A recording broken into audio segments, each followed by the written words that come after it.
remembering as well that, yes, a big focus of our examination is that we want to determine our diagnosis and exclude those or identify those other causes of heel pain that might need different management.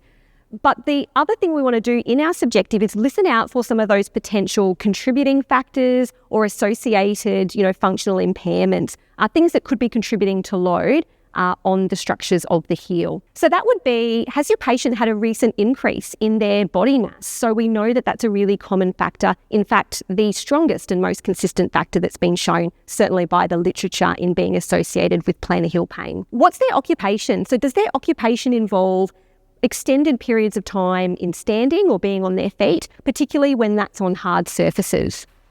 We want to understand any prior injuries. So that might be an injury on the other side that maybe has contributed to some additional loading. So, favouring that side that hasn't been injured, which is now where they're presenting with their heel pain. Or maybe it's some injury that they've had on that same side. And I'm particularly interested in hip here. So hip pain, hip dysfunction, or hip injuries, because we know that we see this trade-off between foot and ankle work and work done by the hip.